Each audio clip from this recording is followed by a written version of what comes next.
Bonjour à tous, très content de vous retrouver ce samedi pour ce 6e épisode du CQFR.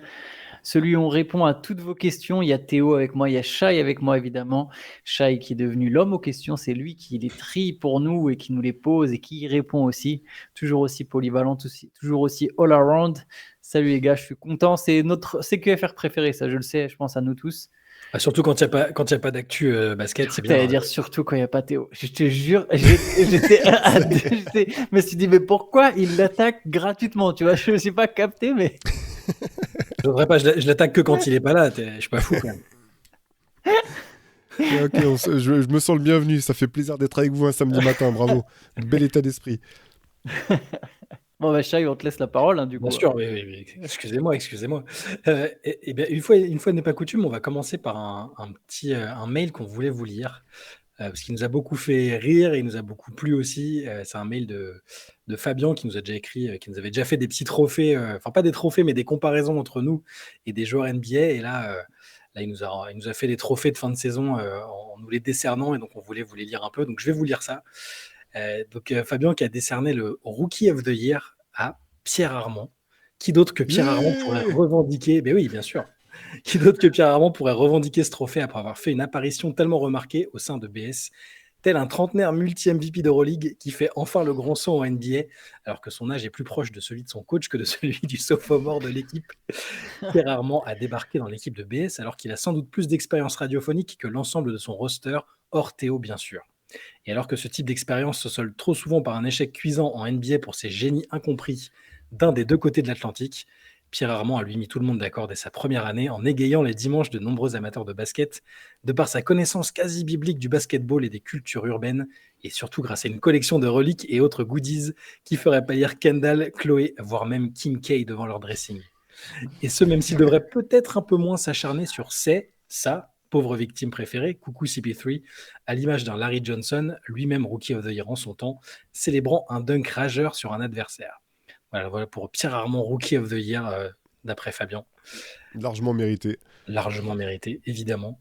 On a le Most Improved Player après, pour Benjamin Moubèche. Qui d'autre que Benjamin pourrait revendiquer ce trophée après avoir fait autant de progrès en une année sur les ondes de BS? Alors que pendant un an, on se demandait pourquoi BS invitait systématiquement un badaud rencontré avant l'émission pour partager ses connaissances basket, on a quand même fini par comprendre après quelques semaines qu'il s'agissait chaque fois de la même personne, malgré sa ou ses coiffures changeantes au gré de son humeur. Benjamin a mis tout le monde d'accord pour sa seconde saison, en s'exilant au Texas pour nous narrer les premiers pas, voire parfois même les exploits de Wemby à l'intérieur. On le remercie infiniment une fois de plus et on espère sincèrement qu'il aura l'opportunité de le faire une année supplémentaire. Attention toutefois à l'excès d'euphorie afin d'éviter que sa seconde saison ne ressemble pas à une saison paire des Spurs dans les années 2000, car non, Benjamin, Wemby ne sera pas désigné GOAT à l'unanimité de la saison dès la saison prochaine, et non, les Spurs ne sont pas la meilleure équipe défensive de tous les temps juste parce qu'ils ont Wemby, Jeremy Sohan et CP3 dans leur effectif, et toujours non, ce n'est pas parce que 2025 est une année impaire que les Spurs seront champions l'an prochain. Si ces différents éléments sont enfin bien intégrés par Mobb Deep, sa saison 2025 risque d'être alors encore plus belle sur les ondes que la précédente. Voilà pour Benjamin. Defensive Player of the Year. Qui d'autre qu'Antoine Pimel pourrait revendiquer le titre d'emmerde, je voulais dire de défenseur de l'année. Il défend son sport avec tellement de mépris pour les autres, sport et intervenants ne partageant pas son point de vue, qu'il ferait passer... pour les autres intervenants. Et voilà, il est déjà en train de râler. Qu'il ferait passer des Rodman, Payton ou Garnett, tous DPI en leur temps, pour des enfants de cœur des parquets. On se demande d'ailleurs parfois comment ça se fait qu'il n'a pas encore été tradé sur une chaîne concurrente dont le nom collerait nettement mieux à ses interventions. Mais il paraît qu'un certain Bastien F n'aurait pas accepté le deal proposé par Théo parce que le profil de la contrepartie demandée, un certain Alex, était trop similaire à celui d'Antoine, que sur les ondes, bien sûr. Mis à part la défense de son sport, c'est aussi lui qui défendra le mieux, ou en tout cas le plus fort, ses protégés. Comme pour Benjamin, on espère qu'il comprendra un jour que non, les Bucks ne perdent pas uniquement parce qu'ils ont des blessés, et que non, ni Yanis ni Lillard n'entreront jamais dans la discussion pour la course au GOAT. Non, Antoine, pas même si Yanis se hisse une nouvelle fois en finale de conférence. Restons réalistes. Ceci étant dit, on aime toujours autant écouter ses analyses pointues et surtout aiguisées, et on est quand même bien content que Bastien ait fait capoter son trade en dernière minute malgré la pression mise par Théo. C'est moi qui passe pour le bâtard qui essaie de trader tout le monde en douce, là. Je sais pas d'où ça vient cette réputation, là. C'est le trophée Danny Ainge que tu aurais dû avoir, en fait. MVP, bon, Ça fait un peu auto, bref. Donc, visiblement pour moi, merci Fabien, c'est gentil. Normal. Qui d'autre que Shai pourrait revendiquer le trophée? Certaines mauvaises langues prétendent qu'il a remporté le titre uniquement parce que c'est le seul de l'équipe à avoir atteint le quota d'émissions requises pour pouvoir lorgner sur le trophée, environ 284 CQFR par an. Mais la vérité est tout autre. Si certes, à l'image d'un Westbrook, il a gagné son titre de MVP en partie grâce à ses performances physiques surhumaines, c'est la première fois qu'on me le dit, ça fait plaisir, c'est aussi grâce à sa sérénité à toute épreuve, à l'image d'un Jokic en playoff ou même à la qualité de ses interventions, qui, à l'image du talent d'un Allen Iverson, lui ont permis de glaner ce titre ô combien mérité. Malgré tout, il n'a pas été élu MVP à l'unanimité, et chacun de ses petits camarades a aussi grappillé quelques votes pour le trophée suprême, même s'il ne s'agissait que des miettes au vu de son investissement.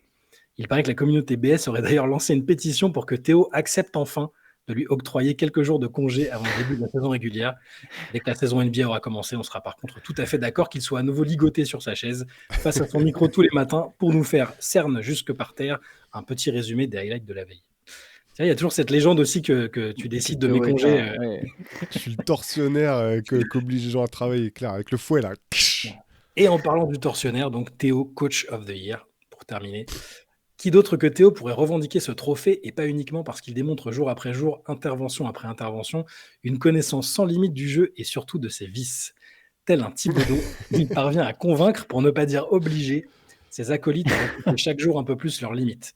Certains prétendent d'ailleurs que Shai serait resté éveillé plusieurs semaines d'affilée pour être sûr de ne pas manquer un seul CQFR pendant les JO. Mais en se retrouvant de la sorte parfois avec une partie de son roster diminuée, pour ne pas dire épuisée, au moment le plus important. Certains prétendent d'ailleurs qu'Antoine aurait passé plus de temps sur la plage pour cause de burn-out que devant son téléviseur et devant les caméras de BS pendant les JO. Bref, il a réussi à initier une nouvelle dynamique à BS qui accumule maintenant des likes et des retweets aussi vite que les Suns amorçaient leurs attaques sous la houlette de Mike D'Antoni quand il fut nommé Coach of the Year. Ceci étant dit, même si la progression est aussi belle que réelle, je ne comprends vraiment pas comment d'autres podcasts NBA francophones font plus de vues que vous alors que la qualité des interventions est inversement proportionnelle au nombre d'écoutes et de likes, sans qu'ils soient tous mauvais pour autant.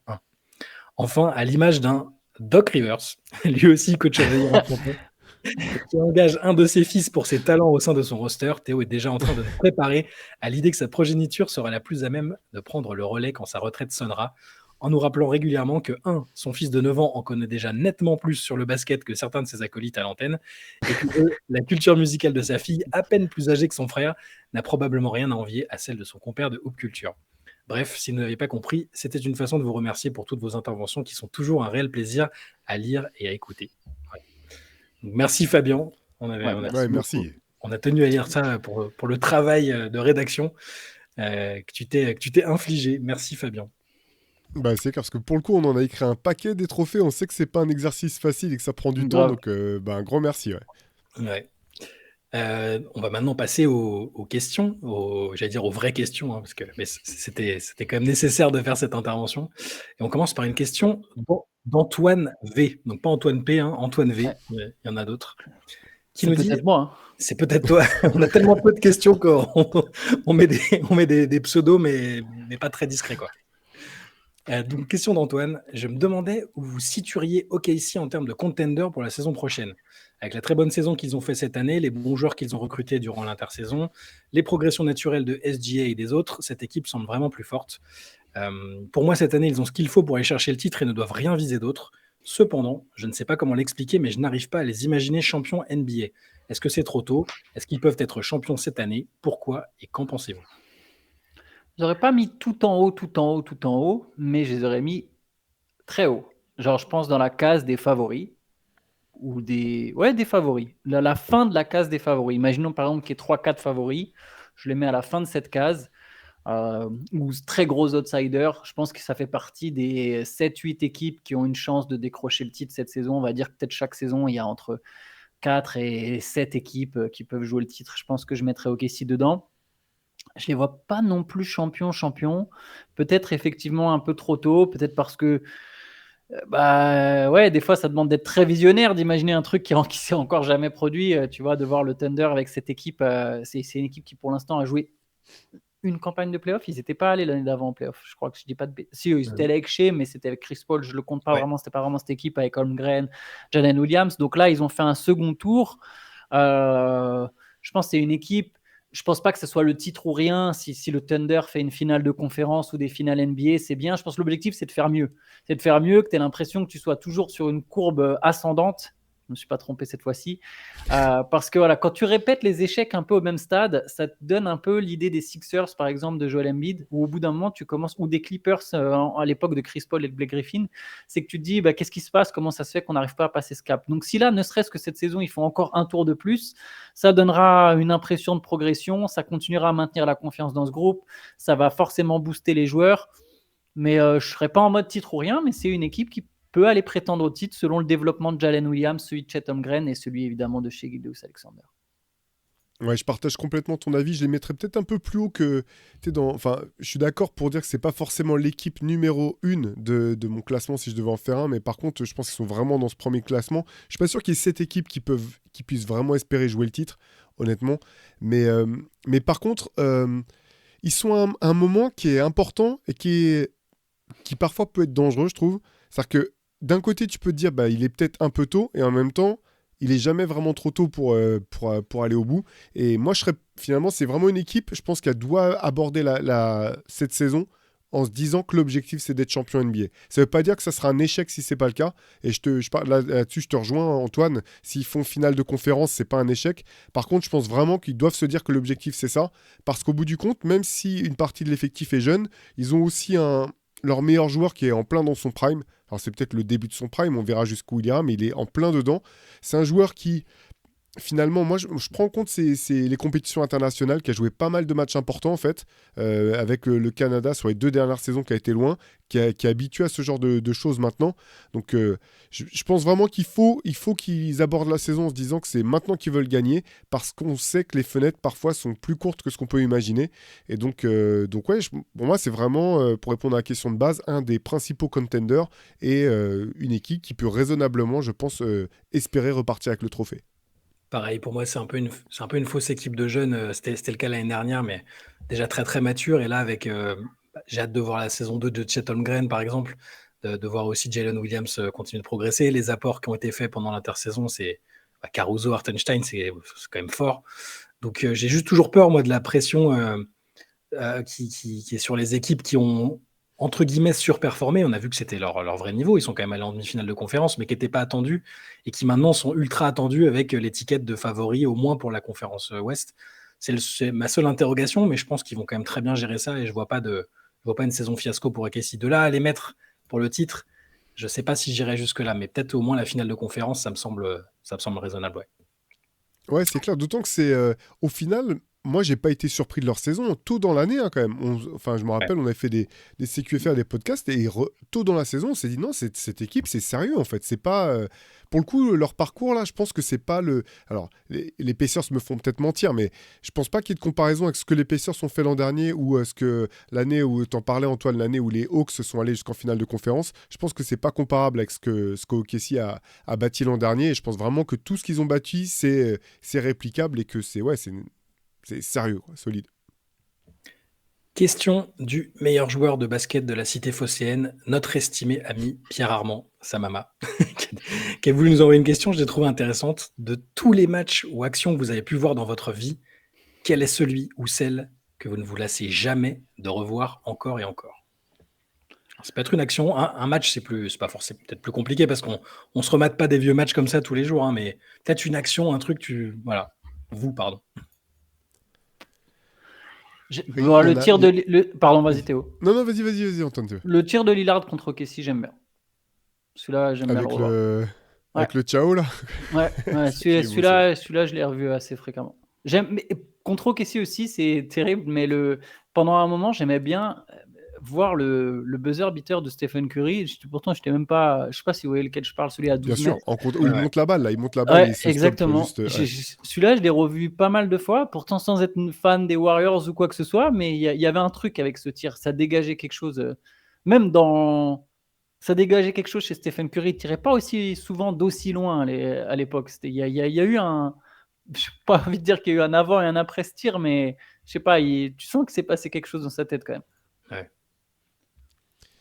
Alors, moi, j'en ai pas un en particulier. Ceux qui me sont venus en tête, alors il y en a deux. Le premier, c'est un peu le hasard, je pense, mais c'est c'est un tir de Larry Bird où il est derrière la planche parce que il se retrouve finalement bloqué derrière la planche et il shoot comme on peut le faire au début d'un entraînement pour déconner par-dessus la planche, en fait, par-dessus le panneau alors qu'il est derrière. Et je trouve ça ouf, en fait, de faire ça à ce niveau-là parce qu'en fait, ce qui est dingue, c'est le niveau de... à quel point le mec est relâché quand il prend le tir, quoi. C'est que le degré de confiance en soi qu'il faut avoir pour se dire, mais bah oui, je le prends, de toute façon, je le mets celui-là en plein match. C'est un degré de confiance qui est dingue.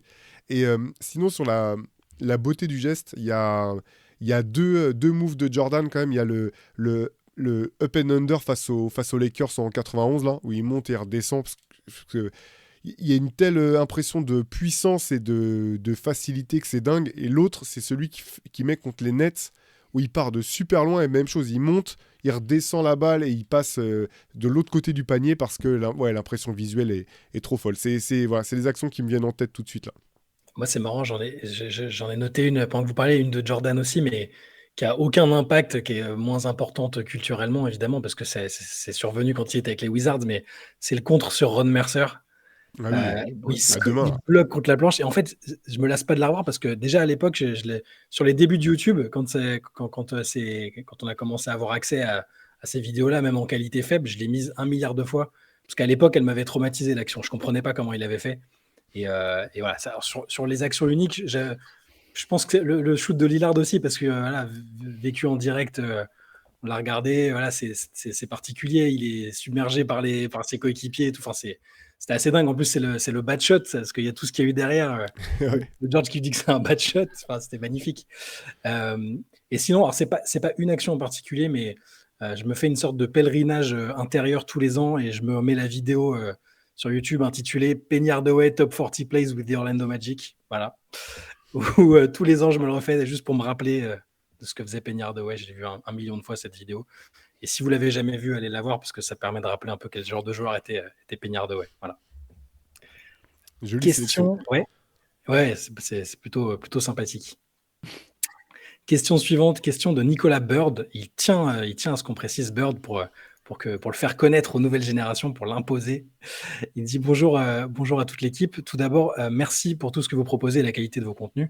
Je viens de faire encadrer ma lithographie défense et ça rend trop bien d'avoir Big Ben et les autres dans mon salon. Je suis un fan des Pistons, on a tous nos défauts et j'ai une question sur mon équipe.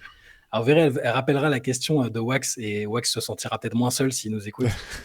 Est-ce que dans un monde parallèle ou un multiverse, un monde où ils auraient un peu de chance à la draft par exemple, cette équipe peut selon vous redevenir compétitive dans les 2 à 3 ans à venir? J'ai malheureusement du mal à voir une amélioration à court terme. J'aime bien Cunningham, mais il est un peu tendre pour reconstruire autour de lui. En résumé, est-ce que vous voyez un scénario où les Pistons accrochent les playoffs dans les années à venir, voire même un peu plus, et qu'est-ce qui leur manque pour cela? Ouais, j'allais dire, fallait définir compétitif, mais après, je pense qu'il a commencé à donner la réponse à la fin de sa question. Genre là, par exemple, dans les 2-3 ans à venir, je vois pas les Pistons revenir en playoff. Après, je sais pas, est-ce que Cooper Flag, en 2 ans, il te ramène des trois en playoff? Je pense que ça mettra un peu plus de temps. C'est un peu injuste quand tu repars de zéro. C'est que t'as beau drafter plein de mecs, tu sais, 2e, 3e, 1er, 5e. En fait, si tu tombes jamais sur le bon gars, tu peux te retrouver avec des équipes qui sont très intrigantes où tu te dis, mais il y a plein de jeunes, c'est cool, regarde tel mec, il peut être fort, mais en fait, tous ensemble, ça fonctionne pas toujours, tu vois. Si tu tombes pas sur le mec, sur le Kevin Durant, sur le Tim Duncan, tu vois, sur le Victor Wembanyama. Et les Kings ont été très longtemps, tu vois, c'est des équipes qui ont drafté haut. Les Timberwolves, il y a des équipes comme ça, elles ont drafté pendant 15 ans, elles n'allaient pas en playoff, donc forcément, ça a drafté 5, 6, 3, tout ce que tu veux, et ça remontait pas forcément. Et là, sur les Pistons, moi, j'aime bien Cade Cunningham, j'arrive pas à savoir à quel point il peut élever le niveau de cette équipe. J'aime bien Ozar Thompson, tu vois, j'aime bien tous ces mecs-là individuellement, mais déjà, quand ça ne développe pas, pardon, je fais un peu plus long, hein, mais quand ça se développe pas, il y en a toujours un ou deux qui va passer à la trappe. Par exemple, Jaden Ivey, j'ai vu que les Pistons comptaient plus forcément sur lui. Je pense que c'est un très bon joueur. Je pense que c'est un mec qui va être intéressant, mais tu n'arrives pas vraiment à développer tous les mecs en même temps au final. Et moi, j'ai peur que tant qu'il n'y ait pas ce vrai gars qui fasse la diff, j'ai même pas cité, il y a Jalen Duren. C'est vrai qu'il y a vraiment des gars que j'aime bien. Tu vois, il y a une bonne équipe, mais il manque un peu, il manque un truc, quoi. Et ce que je leur souhaite, évidemment, c'est d'avoir Cooper Flag à la draft, quoi. mais ça voudrait dire encore une mauvaise saison. Et j'ai l'impression que c'est pas le plan à Détroit de continuer à avoir des mauvaises saisons. Vous vous souvenez qui a été nommé comme coach? Bickerstaff. Ok, Bickerstaff. Euh, Après, ils ont pris des vétérans. Il y a Tobias Harris, il y a Tim Hardaway Jr. J'imagine que l'idée, c'est vraiment d'essayer d'être un peu plus fort. Et je pense qu'ils seront un peu meilleurs, mais pas de là à accrocher le play-in, quoi. Et que c'est juste ton ingrédient pour passer d'une équipe qui gagne 20 matchs à une équipe qui en gagne entre 31 et 38, tu vois. Et voilà, je pense que c'est pas pour tout de suite, malheureusement. Ouais, un peu pas. En tout cas, je vois pas ça pour cette année. Je les vois pas être en playoff. T'as raison de poser la question de savoir qu'est-ce qu'on appelle compétitif. Je pense qu'effectivement, c'est ça. C'est au moins être dans les 8-9 meilleurs de la conférence Est. Par contre, l'avantage, c'est je pense qu'à l'Est, ça peut quand même aller plus vite, quelque part. Surtout avec un. Finalement, regarde, quand je repense aux Nets de l'époque Kenny Atkinson, il n'y avait pas de vrai gros talent, en fait. C'était des bons joueurs qui avaient été chopés un peu, comme tu as dit. C'était pas premier choix, deuxième choix. Il y avait du talent, mais il fallait que ce soit mis en place. Et finalement, avec le style de jeu qu'ils leur avaient donné, qui était de jouer dur et de jouer ensemble, ils avaient monté une équipe qui était hyper sympa à avoir joué et qui était, je vais dire, compétitive. Elle pouvait pas jouer. Ils n'allaient pas être champions NBA, on est d'accord, mais il y avait de quoi resolidifier une fanbase autour de ce projet. Je pense que ça doit être ça l'objectif de Détroit aujourd'hui. L'objectif, ça doit être ça. Et ils sont à un endroit où je pense qu'effectivement, ils ne peuvent pas gagner pour l'instant. Cette année, ils ne peuvent pas gagner, mais il faut qu'ils aillent de l'avant, quoi. Il faut qu'ils quand même qu'ils gagnent des matchs. Il faut qu'ils soient, même s'ils n'accrochent pas le play-in ou qu'ils sont pas très loin du play-in, il faut que ça soit l'objectif. Je pense qu'ils peuvent plus se permettre d'être juste nuls en se disant on va aller choper Cooper Flag, parce que sinon, ça fait 3 ans de suite qu'ils ont, c'est ça, je me trompe pas, hein, qu'ils ont le plus gros potentiel de chance d'avoir le first pick, et malheureusement, c'est quand même pas eux qui le chopent. Il y a un moment, faut que tu dises, faut qu'on aille de l'avant et qu'on se reconstruise autrement, quoi. Et je suis d'accord sur ce que vous dites. Par contre, je pense pour leur donner un peu d'optimisme à nos amis fans des Pistons, il y a des exemples à l'Est. Tu l'as dit, à l'Est, Théo, c'est plus ouvert. Je prends Orlando, forcément, un exemple qui me parle. Ils n'ont pas mis beaucoup de temps à passer d'équipe avec un bilan un peu mauvais à une équipe qui dispute les playoffs, à la base qui se rapproche du play-in. Donc, cette étape d'aller dans le bon sens que tu évoquais, Théo, et à une équipe qui dispute un premier tour de playoff. Donc, il y a eu le bon gars. Banchero, c'est bien, mais il n'était pas tout seul. Ils ont bien travaillé autour. Donc, ça peut aller vite, en fait. Ne serait-ce que déjà de refaire un tour de playoff pour Détroit, ce serait bien. Ouais. Après, ça a bien travaillé, mais... Mais tu l'as dit Mais toi-même, il y a eu le bon gars quand même. Tu vois, Ouais, ça fait parce une que ouais, différence folle en fait. Bon, donc c'est la en fait, question le centrale, bon en fait. gars, ça élève tout de suite le niveau de ton équipe. C'est la question centrale, du C'est coup. Est-ce que Cunningham, c'est le bon gars? Et là, moi, j'ai l'impression qu'il faut un changement de décor. Quand ça n'a pas marché, quand il y a eu trop de défaites, et malgré le talent du gars, j'ai l'impression que ce ne sera pas lui, en fait. Je me demande, j'ai de plus en plus cette impression. Ça l'empêchera pas d'être un très bon joueur dans cette ligue, mais j'ai l'impression qu'il faut, il faut un changement et que ce ne sera peut-être pas lui le gars en question. On verra, en hein. fait, le truc, c'est intéressant ce que tu dis, Shai, parce que pareil, je pense pas que Kate Cunningham soit dans la classe de joueurs de Banchero. En tout cas, moi, je lui prête pas ce potentiel de ce que j'ai pu voir. Mais le truc, c'est que sur les 30 équipes, il n'y a pas 30 équipes qui ont le gars, en fait. Non. Et que quand t'as pas le gars, il faut que tu trouves le moyen malgré tout. Il y a des équipes qui n'ont pas le gars, mais qui gagnent des matchs, qui font les playoffs. Tu vois, c'est pas. Bien sûr, tu peux pas être champion si t'as pas un joueur voilà, on le sait très bien. C'est Antoine qui le rappelle souvent. Si t'as pas un mec qui est top 5, top 6, tu peux pas espérer être champion. Par contre, tu peux espérer quand même mettre en place des saisons qui sont intéressantes. Et parfois, je comprends. Ça peut pas être championship or bust pour les 30 équipes de la ligue, en fait. Non. Il y a un moment, faut aussi juste gagner des matchs, être compétitif, et puis on sait à quel point c'est dur d'être champion, mais tu peux pas te dire, toutes les années où je peux pas être champion, je vais essayer d'être le dernier et de choper le prochain Wembanyama ou autre, quoi. Mais j'ai pas l'impression que ce soit leur plan d'ailleurs, hein. Non, t'as Vraiment, raison. je pense qu'ils sont en mode où ils vont essayer de... Le pire, c'est que c'est presque étonnant que ça peut marcher parce qu'il y a des pièces où tu as l'impression que ça colle plutôt bien ensemble. Après, moi, je suis quand même très sceptique. Je suis désolé sur ce qu'a fait Monty Williams l'an dernier. Il y a des 5 majeurs, des line-up que j'ai absolument pas compris, une utilisation d'Ozar Thompson que j'ai pas capté. Mais tu vois, tu peux te dire que tu as quand même l'ailier très très athlétique, très défensif qui va être bien exploité s'il y a de l'espace. Mais dans ce cas, il ne faut pas le faire jouer 3. Ozar Thompson, et il faut le faire jouer, je pense, dans le 5. Tu as Kate Cunningham, tu as le meneur ou garde de grande taille, tu vois, qui est capable de manier le ballon. C'est pas le plus athlétique, c'est pas le plus rapide, c'est pas le meilleur shooter, mais il a quand même du talent. C'est un mec qui peut mener une équipe aux playoffs, ça, il n'y a pas de doute. T'as Jalen Duren, c'est le parfait rim runner quand tu as deux gardes comme Cunningham et Jaden Ivey, qui peut protéger le cercle, qui est plutôt un bon passeur, je trouve, pour un mec aussi physique, qui est un bon finisseur de près. Il y a quand même du talent, tu vois. Donc, moi, j'ai trouvé ça étonnant que les Pistons soient aussi mauvais. Jaden Ivey, c'est un espèce de dragster. Là, maintenant, tu ajoutes Hardaway Jr., Tobias Harris, Malik Beasley, Paul Reed. C'est pas des très, très, très, très bons joueurs, mais c'est des mecs solides. Il y a quand même un espèce de mix où tu te dis, j'imagine que leur modèle, c'est un peu les Rockets. Voilà, maintenant, faut qu'il y en ait un qui te fasse passer un cap, au moins un dans le lot qui te fasse passer un cap pour viser le play-in, quoi. Ouais, je partage. En fait, j'ai l'impression que les Pistons ont pas fait un choix d'identité d'équipe ces dernières années. Et qu'en fait, un petit peu comme on dit, bah, si tu veux être champion, il faut que tu aies un Big Two au moins. Quitte à le Big Three là, est moins en vogue, mais au moins un Big Two. Et j'ai l'impression qu'à Détroit, en fait, il n'y a pas eu de choix fort, du moins. Ou alors, c'est que les choix n'ont pas été payants sur qui va être.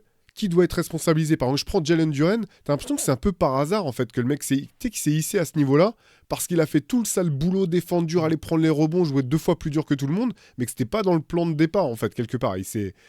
Finalement il s'est créé ses opportunités tout seul et j'ai l'impression que si les Pistons veulent repartir du bon pied, il faut qu'ils arrivent à choisir une identité et se dire notre identité c'est ça, notre hiérarchie ça va être ça.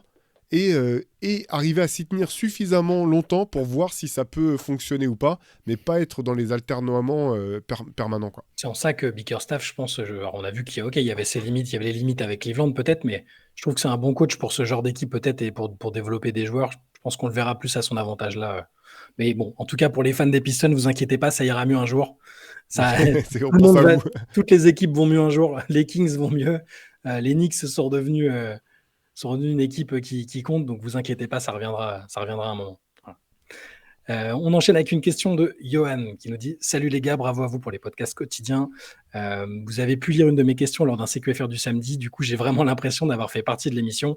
C'est une super sensation, merci. Du coup je vous relance avec celle-ci. Evan Fournier est parti à l'Olympiakos, c'est un super choix selon moi. Il a raison de vivre ça à ce moment de sa carrière, de ne pas attendre la pré-retraite avant un retour en Europe.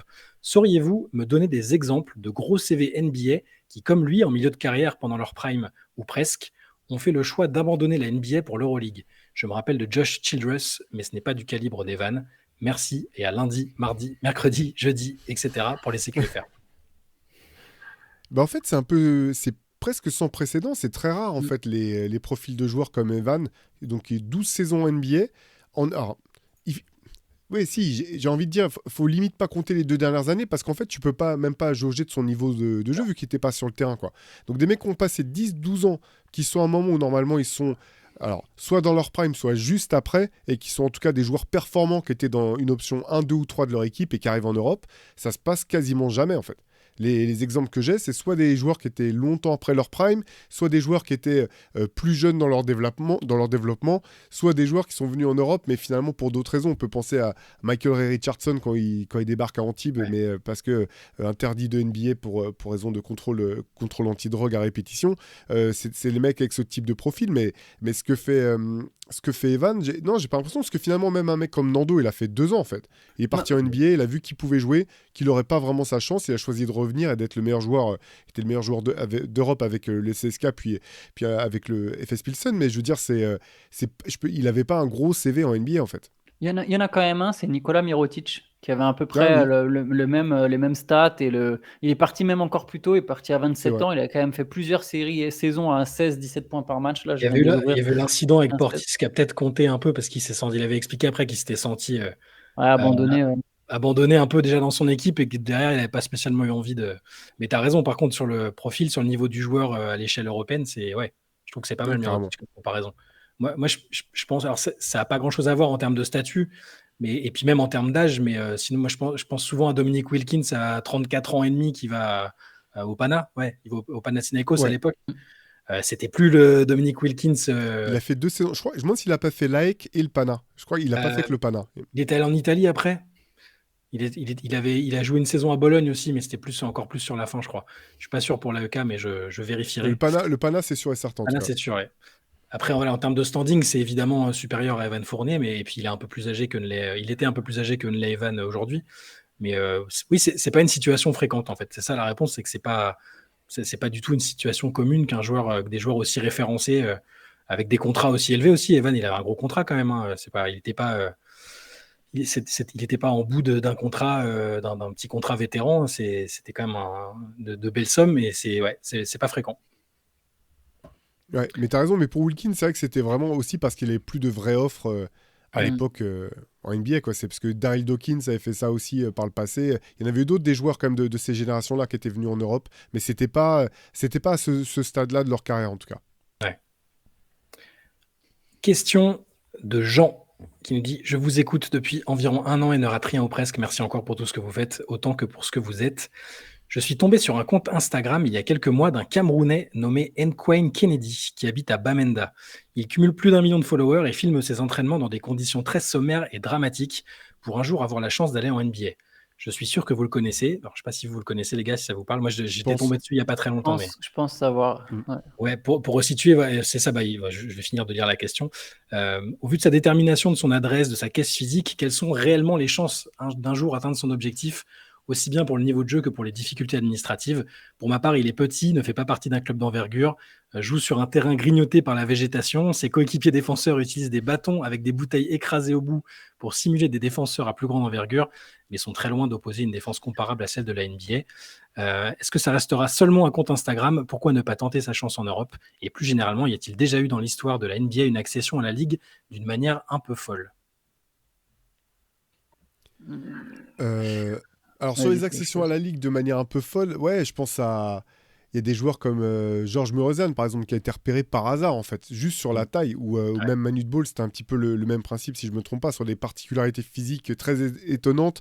Des mecs qui ont été repérés tardivement et finalement, principalement pour des mecs de grande taille, en fait, qui ont été découverts et qui ont été emmenés en NBA ou en Europe. La difficulté, je pense, en ce qui concerne... J'ai oublié le nom du joueur camerounais en question. Nkwayne Kennedy s'appelle. Voilà. C'est qu'en fait, sur ces vidéos-là, tu vois la détermination de la personne, bien sûr, mais ça reste des vidéos d'entraînement, en fait. Et finalement, des vidéos d'entraînement, il y en a plein partout, tout le temps. C'est pas... Même des vidéos de mecs qui mettent, je sais pas, des séries de shoot dans un gymnase tout seul. C'est qu'un des aspects du jeu. Il faut être en situation pour voir s'il y a un potentiel ou pas. Après, voilà, maintenant, se servir des réseaux sociaux pour essayer d'attirer l'attention, c'est une bonne idée. En Afrique, il y a quand même aussi des clubs et des pays qui sont plus structurés. Certains sont plus structurés certains sont plus structurés que d'autres, pardon. Donc même au sein du système de clubs en Afrique, je pense qu'il y a des moyens. Il y a évidemment des passerelles, des joueurs africains. Il y en a plein en Europe, il y en a plein en NCAA, même au lycée, même en high school. Parfois, certains arrivent à choper des bourses comme ça. Donc, je ne saurais pas me prononcer en ce qui concerne ce joueur en particulier, parce qu'en fait, pour avoir un vrai avis, il faut voir en situation de match, tout simplement, quoi. Ouais, moi, pareil. En fait, les vidéos d'entraînement, ça veut entre guillemets rien dire. Aucun club va recruter, j'imagine, sur une vidéo d'entraînement de toute façon. Par contre, même par les passerelles, il y a aussi la Basketball Africa League, qui pour le coup, en plus, a une vraie connexion avec la NBA. Donc, si vraiment il y avait un joueur en BAL qui explosait tout, j'imagine qu'il y aurait quand même des recruteurs, il y a des scouts NBA qui font gaffe, tu vois. Mais ça serait par exemple une passerelle à l'échelle plus continentale. Il y a un joueur qui a été drafté cette année en provenance de la BL, justement. C'était le premier. Donc, c'est carrément possible. Alors là, ce qui est intéressant chez ce gars-là, on voit vraiment les conditions rudimentaires. Donc, c'est une ode à son courage et à sa détermination, parce que effectivement, il a pas l'air d'avoir un physique de dingue. J'ai pas sa taille, mais et il fait des trucs par contre assez impressionnants compte tenu du contexte, quoi. C'est ce que nous décrivait à notre auditeur. Je pense que pour la NBA, il y a a priori zéro chance, parce que évidemment, c'est pas suffisant, et en plus, il faudrait qu'il monte des choses hors du commun. Par contre, ouais, la BL, je trouve qu'Antoine a raison, ça peut être une bonne passerelle, et il peut se faire repérer comme ça. L'Europe, pourquoi pas, d'autres championnats peuvent carrément être intéressés, parce que il fait des choses bien, il apporte une notoriété, une visibilité peut-être pour le club qui rejoindrait s'il le fait. Mais bon, en tout cas, je vous conseille d'aller regarder son compte Insta, parce que c'est pas mal. Je retrouverai l'adresse et on la mettra peut-être dedans, mais effectivement, c'est un profil intéressant. On enchaîne. Question spécialement pour Théo. Question de Nicolas de Bordeaux. Enfin, vous verrez pourquoi spécialement pour Théo. Salut les gars, merci pour vos vidéos et podcasts. J'écoute ça quotidiennement. Je me suis réellement mis à suivre le basket il y a peu de temps lors de la saison dans la bulle d'Orlando. C'est à ce moment-là que je suis devenu fan du Miami Heat, de la mentalité de cette franchise, du coach et du GM. Depuis ces finales perdues, c'est les montagnes russes avec cette équipe.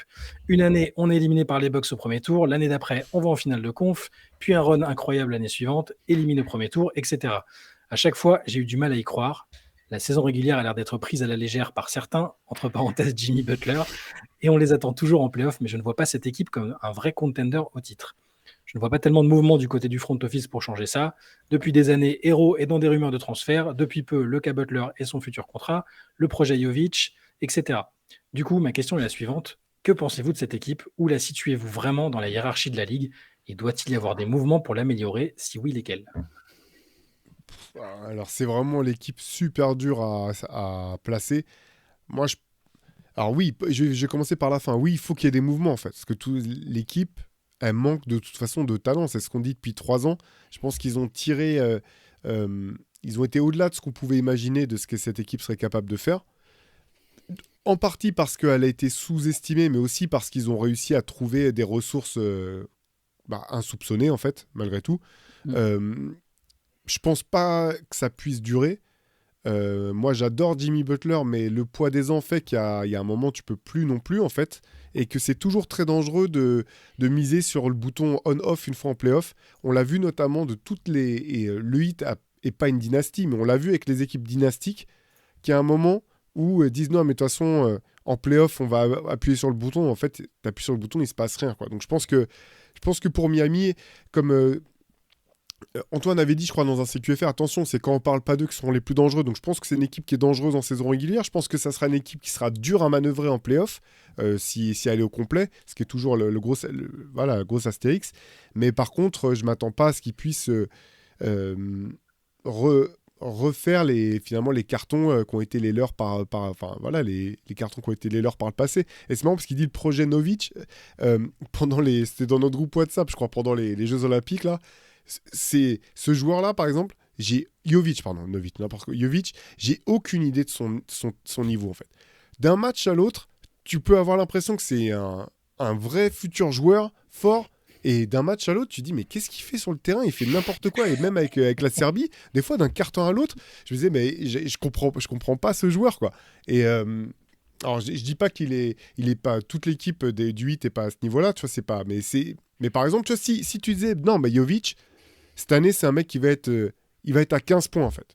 Tu vois, si tu partais en disant Jovic, il va être à 15 points et je sais pas, 6 rebonds, on va dire, bah, ça change un petit peu la manière de voir l'équipe. Et en même temps, je suis pas du tout. J'arrive pas. Finalement, s'il le fait, je me dirais, bah oui, il y avait du talent, donc je suis pas étonné. Et s'il le fait pas du tout, je dirais, bah non, je suis pas étonné. De toute façon, il a aucune constance. Donc cette équipe, elle est vraiment hyper dure à lire, je trouve. Il a que 21 ans, Jovic, en plus. Faut pas oublier, mais bon, C'est vrai, c'est vrai. c'est un facteur. Moi, je l'aurais mis dans le deuxième tiers de la conférence Est, c'est-à-dire que devant, bah, tu as forcément, ou troisième tiers si tu considères que Boston est dans un tiers à lui tout seul, mais voilà, tu as Boston, Philly, Milwaukee, New York, et derrière, tu as des groupes avec Cleveland, Orlando, Indiana, et je pense que Miami peut être dans ce groupe-là et peut gêner des équipes sur une série de playoffs, notamment en étant sous-estimé. Tu as intérêt à te méfier au moment de jouer le Heat. Maintenant, je tenais déjà cet argument l'an dernier que en fait c'est pas un vrai candidat au titre et je pense que ça l'était pas l'an dernier et leur saison l'a montré. C'est pas une équipe qui a le talent et les arguments pour viser le titre ou viser ne serait-ce que les finales NBA. Donc oui, il doit y avoir des changements dans ce sens si l'objectif est vraiment de viser le titre. Mais comme l'a dit très justement Théo pour T3, à un moment, en fait, on a commencé d'ailleurs le podcast là-dessus. Il y a peu d'équipes qui jouent le titre, tu vois, et il y a peu d'équipes qui sont même. Imaginons qu'il y en ait 4 qui jouent le titre et il y en a 3-4 qui sont proches de jouer le titre. Voilà, on va dire qu'ils sont à une pièce. Et derrière, le reste, tu es obligé de te battre pour autre chose, quoi. Tu te bats pour essayer d'être compétitif, de construire quelque chose et de voir après les opportunités. Aujourd'hui, je pense que le Heat, de toute façon, ça fait même un petit moment maintenant que le Heat est dans l'attente de cette opportunité. Ils ont espéré Lillard, c'est une équipe qui se place souvent sur les stars. Je pense qu'ils ont espéré Mitchell. Là, maintenant, ouais, ils sont dans l'attente de la prochaine opportunité. Donc, quel mouvement exactement? C'est dur à dire, en fait. C'est dur à dire. Tyler Hero, oui, il sera dans les rumeurs de transfert aussi longtemps que Tyler Hero. C'est-à-dire qu'il a un jeu très taillé pour être une star. C'est un mec qui a la balle, tu vois, tu as besoin de lui donner les ballons. Il peut jouer aussi d'ailleurs sur le ballon, mais tu le vois comme ton garde, ton shooting guard qui va mettre des points, mais il n'est pas non plus assez fort pour être un Donovan Mitchell ou un Tyrese Maxey ou un mec autour duquel, et encore, je ne mets même pas Maxey là-dedans, un Donovan Mitchell au cours duquel tu vas construire vraiment ton équipe et te dire, bah, c'est lui notre star, il nous porte et ça nous mène au deuxième tour, peut-être mieux un jour, peut-être moins bien selon les années, etc. Donc, tant qu'il n'est pas à ce niveau-là, il sera dans les rumeurs. Tu as des joueurs solides, Raquez, Adebayo, Duncan Robinson, moi j'aime bien, même s'il est on-off dans la rotation. Il y a des mecs solides et maintenant, c'est quel move tu vas pouvoir trouver. Bah, c'est trop. On peut pas savoir, quoi. C'est trop imprécis. On n'a aucune idée aujourd'hui quel serait le move qui pourrait permettre au Heat de passer un cap. Vas-y, Shai. Non, je disais que moi, je continuerais de me méfier de cette équipe-là, encore plus, comme tu l'as dit, Antoine, sur les années où ils sont un peu moins attendus. Là, on est un peu échaudé. On se dit, bon, bah, est-ce que Butler, il est capable de refaire une saison sans être trop blessé? Est-ce que là, c'est pas arrivé un peu au bout? Mais je me méfie vraiment. C'est sûr que je les mettrais pas dans le tiers Boston, voire même pas forcément Milwaukee et Philadelphie, mais c'est trop dangereux de les écarter de la considération, je trouve. Non, je comprends. D'autant que l'an dernier, parce qu'on parle souvent des pépins de santé de Butler, l'an dernier, il a été blessé à plusieurs reprises durant la saison, mais en playoff, c'est pas tout à fait la même chose. C'est un mec qui lui tombe sur le genou. C'est pas le même genre de. Ouais. C'est une blessure, mais c'est pas la même chose que si c'était simplement, bon, bah, il a encore une tendinite au genou. C'était pas Kawhi Leonard. Pour moi, c'est deux scénarios qui sont quand même assez différents. Et je trouve que ce qui handicape beaucoup le Heat, et on en avait déjà parlé, c'est que à part Jimmy Butler, ceux qui sont free agent ont pas le courage de choisir Miami. Hein. Franchement, les mecs disent à chaque fois, moi, tout ce que je veux maintenant, c'est gagner, c'est gagner, c'est gagner. Comment on explique que si c'est le cas-là, le Heat ou les Spurs soient pas l'une des premières destinations choisies systématiquement par les free agents qui n'ont pas gagné? Les mecs veulent pas monter sur la balance le matin en arrivant à l'entraînement et faire un test sanguin toutes les 3 semaines. Je pense qu'il y a un peu de ça, et beaucoup ont parlé de la Heat culture et tout ça. C'est aussi quelque chose d'extrêmement contraignant, et je suis assez d'accord avec toi. Après. Non, c'est ça. Non, vas-y, Théo. Non, j'allais finir. C'était au-delà de ces contraintes-là, c'est deux franchises pour moi où tu sais que si tu y vas, c'est pas toi qui va gérer l'équipe, quoi. Il y a un coach, il y a un président, c'est eux qui vont gérer, faire ce qu'ils ont à faire, et toi, tu vas te contenter, quelque part, d'être le meilleur que tu peux sur le terrain. Et on l'a bien vu quand même, avec la volonté d'écrire des legacies des uns et des autres, de sortir des communiqués de presse de 5 pages pour te dire qu'ils ont choisi telle ou telle équipe en disant nouveau challenge. En fait, nous, on s'en fout, nous. Va dans une équipe où tu peux gagner, arrête de nous raconter ta vie. Et en fait, ça, tu sais que tu pourras pas le faire tu peux pas le faire à Miami, tu peux pas le faire aux Spurs. Je suis semi-d'accord, en fait. Je suis d'accord dans l'idée. J'ai déjà même défendu cette idée. Mais déjà, des mecs free agents qui choisissent vraiment leur équipe, ça fait longtemps qu'il n'y en a plus trop. Donc, il y a Kevin Durant, ouais, il n'a pas choisi Miami. Il est allé à Golden State, il a gagné 2 titres. Il y a Anthony Davis, il n'a pas mis Miami, il est allé à Los Angeles, il a gagné 1 titre. Donc, tu vois, ça compte Miami en plus. Donc, de toute façon, ça leur a donné raison. Là, récemment, Kyrie Irving, il a demandé Miami. Il a pas, tu vois, c'est pas lui qui a choisi. Donc là, il c'est était encore. free agent, Kyrie Irving. Qui dit après Golden State, il était free agent aussi, Kevin Durant. Ouais, là, ok, Kyrie ils ont Irving choisi. était free agent, Oui, c'est vrai, ils ont choisi leur destination. Ils ont choisi Brooklyn, c'est vrai. T'as raison c'est vrai, à ce niveau-là, oui. Et c'est quoi? C'est 2019 du coup? C'est en même temps que Jimmy Butler. De toute façon, il n'avait pas signé les 3. Lillard, il avait demandé Miami, mais c'est vrai que j'avais oublié 2019.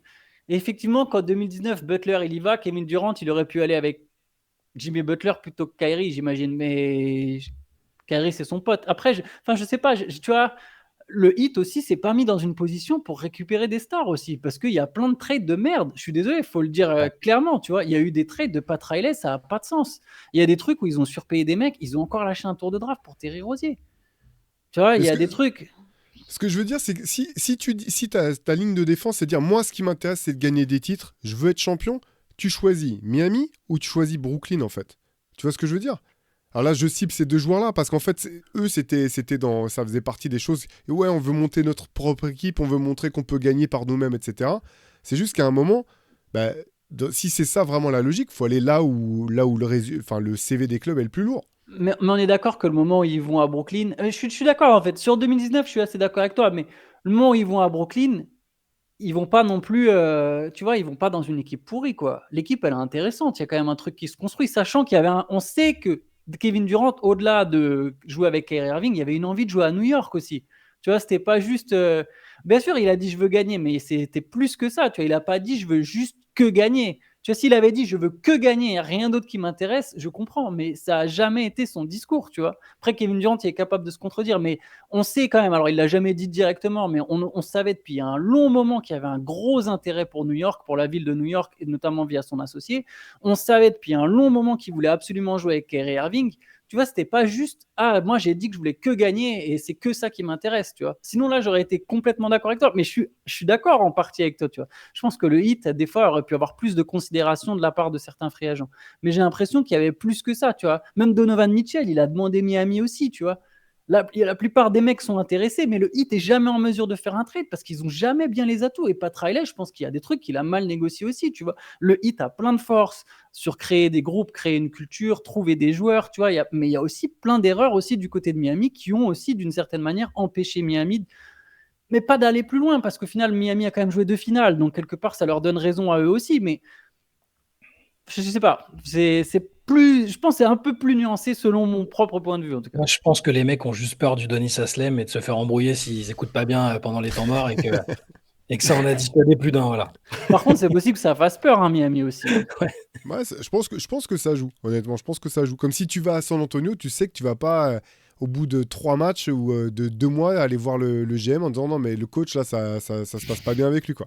Tu sais que c'est pas possible. Et même, tu sais, quand Miami gagne ses titres avec LeBron et Chris Bosh et Dwayne Wade, on le sait, quoi.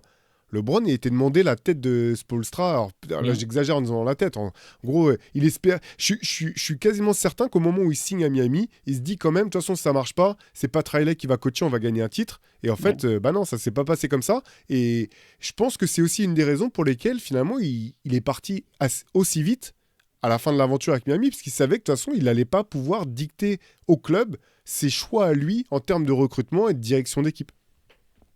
Ouais, c'est possible. Tout à fait d'accord.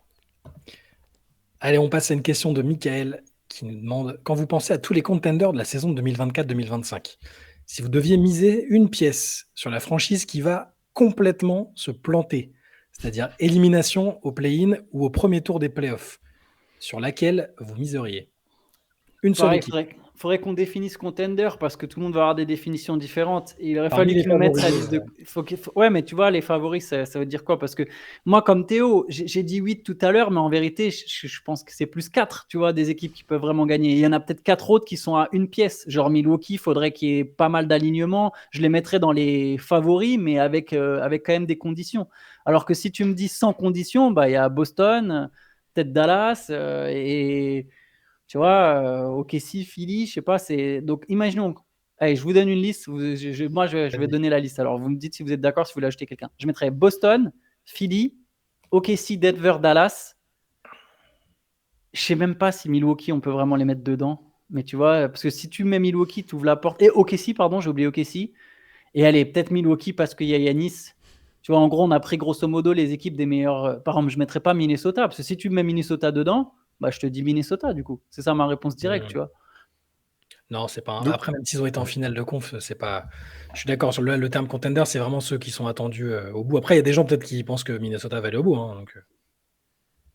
Ouais. Tu Je sais mets pas, pas New Théo, ce que York t'en dans ta penses. liste des contenders, du coup, Antoine. Non. Honnêtement, non. Je les mettrais pas loin, mais non. Je les mets pas New York dedans. Je pense que après ça, avoir. Bah. Bon, après, s'il y a Milwaukee, tu peux mettre New York pas loin derrière au final. Mais non. Non, je pense pas. Je pense pas. Je suis désolé, je suis de l'avis de Becky Hammon. Je pense pas qu'ils aient ce 1A. Je pense que faudra voir comment ça va marcher avec Julius Randle. Il y a beaucoup de si pour moi. Mais cette équipe, si tout clique, par contre, tu as une équipe qui peut te faire comme les Pistons de 2004, tu vois. Mais ça fait beaucoup. Faut vraiment que Avec tout plus de clique. talent, quand même. Et parmi tes contenders, Plus du de coup, talent que les Pistons de 2004, tu trouves? Intrinsèquement, Je suis pas sûr. moi, je pense. Oui, je dirais que oui. Rachid Wallace, je suis même pas joueur. Je suis même pas sûr qu'il y ait un joueur des Knicks. Si, peut-être Bronson, mais tu vois qui. Tu vois, je sais pas, il y a quand même. Josh Hart, j'adore. OG Anunoby, j'adore. Mais on est loin du niveau de Rip Hamilton, Chauncey Billups et Rachid Wallace sur ces mecs-là, quand même. Tu vois, Bronson, c'est une chose. Mais les autres, je suis pas d'accord. Moi, j'adore DiVincenzo, Josh Hart, tout ça. Mais c'est pas non plus, tu vois.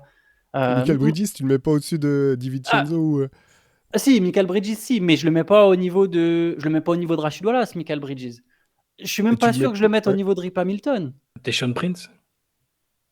Ah, il est au-dessus de Tayshaun Prince, par contre. Je pense que Michael Bridges est au-dessus de Tayshaun Ouais, je prenais Prince. sur le poste, ouais. Mais il est pas au niveau de Billups ou Hamilton. Je suis désolé, c'est pas possible. Il a fait une saison, les gars. Il a fait une saison en tant que. Tu vois, Hamilton, alors ça aurait Mais, jamais été une mais bonne si tu première regardes. option. Pardon, Mais- vas-y. Non, non, ça aurait jamais été une bonne première option non plus, Hamilton, tu vois. Mais je sais pas. C'est un All-Star. Bridges, c'est pas un All-Star, quoi. Parce que Faut si pas tu oublier regardes ça. où ils en étaient de leur carrière à l'âge de Michael Bridges, ils en étaient pas là non plus. Hein. 2004, ils sont. C'est Bah, plus tard, quoi. mais Bridges, il a 28 ans. Ouais, mais je pense qu'ils sont autour de 29-30 hein, en Il est 2004. drafté. Non, mais non, Hamilton, il est drafté en 99, je crois. Il est pas si vieux. Billups, peut-être. Et Rashid Wallace, oui. Rashid Wallace et Ben Non, mais Wallace. Rashid Putain, j'ai Wallace, la même oublié question se Ben pose Wallace. pas. C'est le plus talentueux de toute l'équipe. Mais Hamilton, je pense, il est drafté en 99. Je pense pas qu'il soit. Je pense qu'il est plus jeune au moment du titre. Il faudrait que je vérifie, mais je pense qu'il est plus jeune que Michael Que Bridges Michael aujourd'hui. Bridges n'est là aujourd'hui. Ok, Ouais, Il avait, mais il ils avait doivent être. 26 ans. Tu vois, il a 26 ans. Michael ouais, bien Bridges, vu. il est plus vieux que ça, tu vois. Mais Non, bien vu. après, Bridges, ils sont tous les. Enfin, Hamilton était dans son prime et Bridges est dans son prime. Mais je pense que Bridges, il serait pas loin d'Hamilton. Peut-être même, on pourrait dire, je sais pas, tu vois, j'arrive pas à me rendre compte, c'est des époques différentes. Mais je me dis pas que les Knicks ont forcément plus de talent que les Pistons 2004, honnêtement. Peut-être plus de profondeur à la limite, mais. Et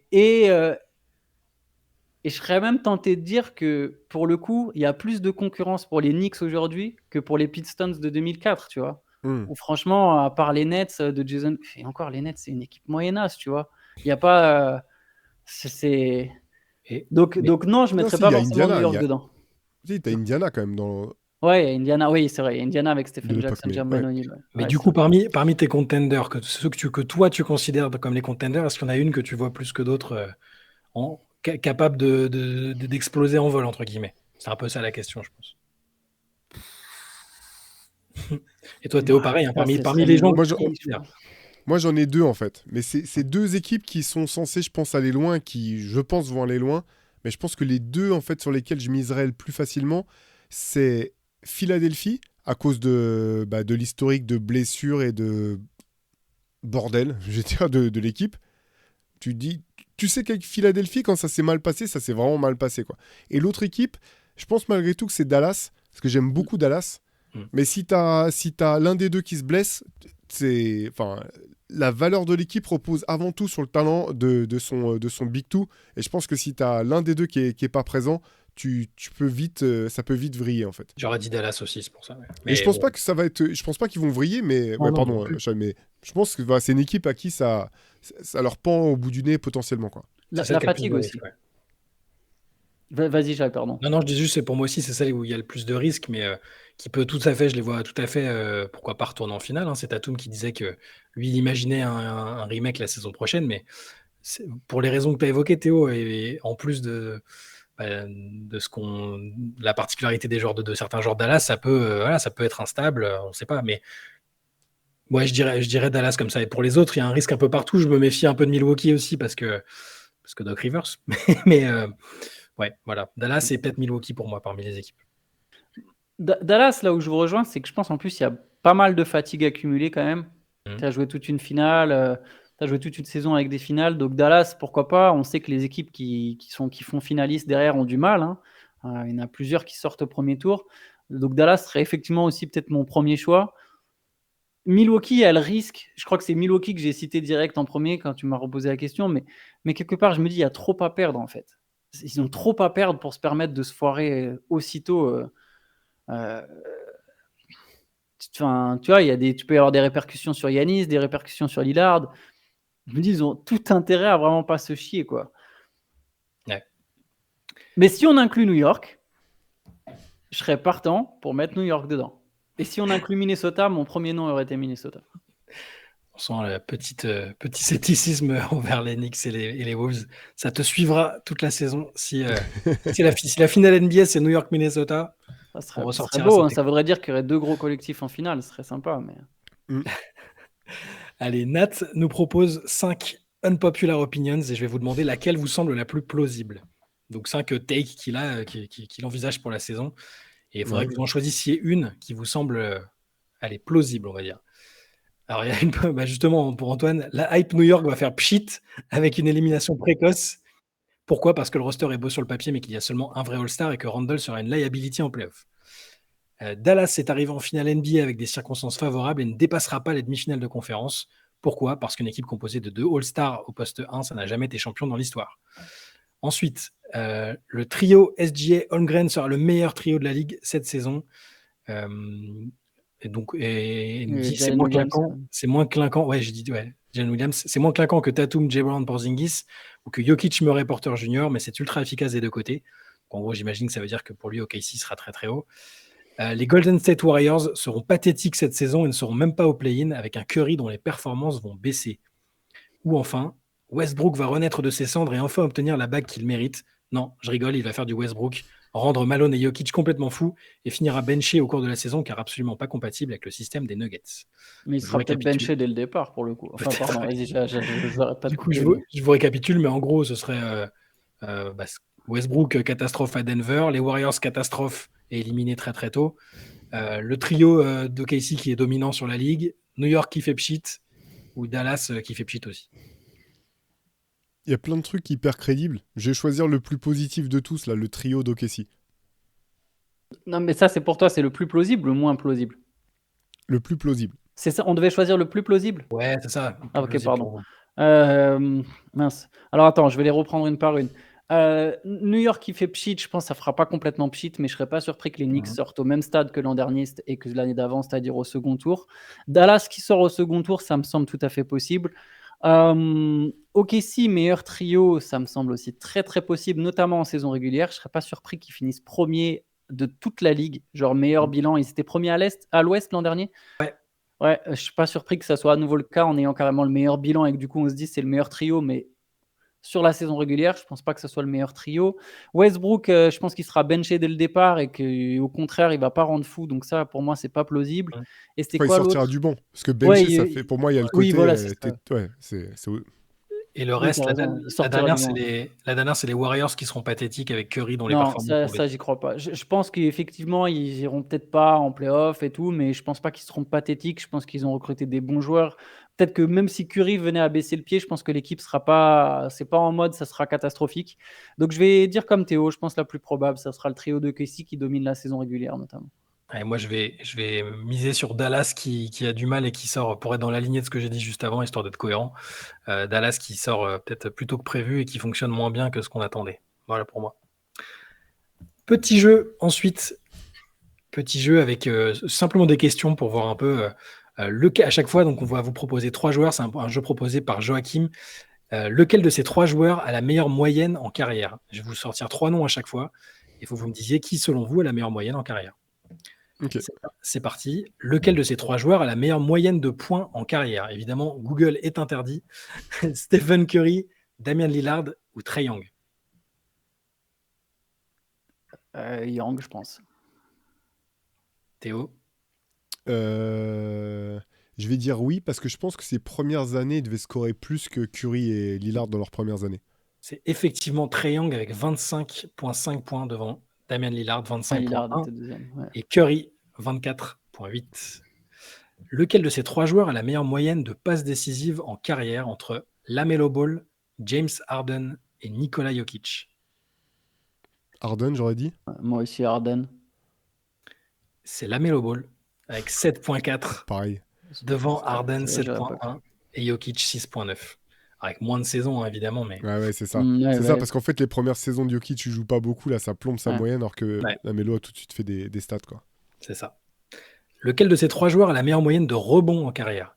Anthony Davis, Rudy Gobert ou André Drummond? Drummond. Non, je sais pas, il est remplaçant tellement longtemps. Ouais, mais je crois qu'il prenait ses rebonds quand même. Hein, ouais, il prenait tellement de rebonds. Ouais, j'aurais dit Drummond aussi, mais... Attends, ou Gobert. Gobert, je pense, ses 2 premières saisons où il joue pas tant que ça, doivent... Ah, mais derrière, après, il est toujours au-dessus de 10, quoi. Après, s'il joue pas ou pas beaucoup, ça n'impacte pas sa moyenne. J'aurais dit pas Davis. Voilà, on verra si je m'affiche. Tu fais bien parce que c'est effectivement le 3e du podium. Moi, je reste sur Drummond. Je vais dire c'est Drummond? C'est Drummond, ouais. Okay. C'est Drummond, 12,4. Il a Gobert, 12,4 de moyenne c'est encore. énorme, ouais. Même il a fait des saisons à 15 rebonds de moyenne. Ah ouais, Mais c'est non, ça, en fait, ces Ouais. dernières saisons, je pense, ont dû rebooster en plus ces moyennes, quoi. Et donc devant Rudy Gobert, 11,8 et Anthony Davis, 10,6. Lequel de ces 3 joueurs a joué le plus de matchs en playoff entre Tony Parker, Scottie Pippen et Kobe Bryant? Je dirais... Moi, je dis Tony. Je dirais Parker ou Kobe, je dirais Parker. Parce que je sais même Parker, pas moi s'il y a aussi. des saisons où il a pas fait les playoffs, en fait. Ouais, je La dirais Kobe. dernière, peut-être. Parker, pardon. Ouais, Parker, moi aussi, je oui, dirais oui. Parker. C'est une bonne réponse. Tony Parker, 226 matchs de playoff. Et entre Kobe et Pippen, vous dites quoi? Kobe. Il a joué plus longtemps, ouais, je dirais Kobe aussi. C'est bien Kobe, 220 matchs de playoff et 208 pour Scottie Pippen. Et enfin, dernière question, lequel de ces 3 joueurs a joué le plus de matchs en NBA? Entre Jamal Crawford, Jason Terry et Joe Johnson. En sachant que c'est Crawford. 3 joueurs qui sont dans le top 30 du plus grand nombre de matchs en carrière en NBA. Ouais, c'est dur celui-là. Ouais. Ah. Jamal Crawford, Jason Terry, Joe Johnson. Moi, je vais dire Jamal Crawford. Putain, Mais j'hésite pas entre lui et Joe convaincu. Johnson, mais je sais pas lequel a joué le plus vieux en fait. Et qui Plus est vieux, ça sorti doit le être Joe plus tôt Johnson. de la fac. Ouais, Joe je Johnson, dis il est encore Joe Johnson, titulaire je dis. cette année, il va être encore titulaire honnête. C'est clair. Il est toujours là. Ouais, il aurait le niveau. Ouais, je dis Joe Johnson, moi. Eh bien, la bonne réponse était Jason Terry. Avec Ah ouais. Oh, le troisième. Bam 1410 matchs Ça, j'aurais pas devant cru. Jamal Crawford, 1327 et Joe Johnson, 1277. Voilà. J'aurais pas cru que c'était Jason Terry, là, vraiment. Ouais. Non, moi non plus, parce que je me suis dit qu'il avait dû sortir trop tard de la fac, en fait. Par rapport aux autres, mais je suis complètement planté. On passe à une question de Loïc, 2 questions de Loïc Deslandes, qui nous dit: j'ai profité de la pause estivale pour commencer ma collection de MOOC avec celui des Spurs. Quel kiff et quel travail, bravo à vous. En le lisant durant les JO, je me suis dit que El Manou aurait fait un sacré joueur de basket 3 contre 3. C'est pas faux. Non, c'est clair. Ouais, ça, c'est sûr. Loïc a 2 propositions de questions un peu corrosives, selon ses propres termes, sur l'actualité de l'équipe de France. Il nous dit: je pense que le débat sur le bilan de Vincent Collet à la tête des Bleus cristallise beaucoup dans la communauté basket et qu'il y a souvent 2 équipes dans ce débat-là, l'une très satisfaite de son bilan, l'autre plus contrastée avec des regrets. De quelle équipe êtes-vous? Lui il nous dit que personnellement, il est plutôt satisfait avec le bilan de médaille et que même sans titre, le bilan est peut-être même plus positif pour l'ère Fournier-Gobert-Batum que l'ère Tony-Boris, qui était là avant. Voilà. Donc, est-ce que vous êtes plutôt dans l'équipe satisfaite du bilan de Vincent Collet ou un peu déçu avec des regrets par rapport au matériel qu'il avait à sa disposition? Moi, je suis plutôt satisfait parce que je pense qu'on oublie ce que ça a été avant Vincent Collet, quand c'était le bordel, franchement, d'une campagne sur l'autre. Non, il y a des coachs qui ont fait une campagne et qui ont été dégagés sans qu'ils aient pu aller au bout de leur projet. Alors, effectivement, il a bénéficié d'une génération émergente talentueuse. Malgré tout, j'ai vu souvent passer des messages disant de toute façon, n'importe quel coach aurait fait au moins aussi bien vu le talent qu'il avait à disposition. J'en suis pas sûr. Ça, vraiment, j'en suis pas sûr. Il y a des pays même qui ont parfois eu plus de talent que nous et qui sont complètement éclatés, explosés en compétition. Et finalement, même cette année, si je prends cette année ou si je prends l'Euro, c'était quoi? C'était 2022 du coup, le dernier Euro qu'on a joué. Ouais. Où on commence très mal et finalement on finit par une médaille d'argent. On peut se dire à chaque fois, bon, bah, c'est un hold-up, jamais on aurait dû aller aussi loin. Au bout du compte, c'est pas non plus anodin si ça se reproduit, ce genre de scénarios. Et même si, moi, le premier, j'ai rien compris entre les 2 visages de l'équipe de France, entre le premier tour et le deuxième tour des derniers Jeux Olympiques, il se trouve que ce tournant a eu lieu, quoi. Alors, c'est probablement pas uniquement grâce à Vincent Collet, mais il participe quand même à l'équation. Et non, voilà, moi, je suis satisfait quand on parle de son CV et de sa place dans l'histoire du basket français en tant que sélectionneur. En tout cas, je pense que c'est justifié. Je dis pas qu'il n'y a pas des critiques à émettre, qu'il n'y a pas eu des campagnes qui ont été catastrophiques. Pour moi, celle de 2016, c'est peut-être l'une des plus catastrophiques. Quand tu regardes la non-préparation, les passes droits pour certains joueurs, etc. Ça, je trouve que c'était... Ouais, voilà, celle-là, elle me choque. Elle me reste en travers de la gorge. À part ça, voilà, moi, j'ai été plutôt... j'ai compris le choix qui avait été fait de le prolonger jusqu'en 2024 parce que finalement, il y avait une certaine logique, une certaine continuité.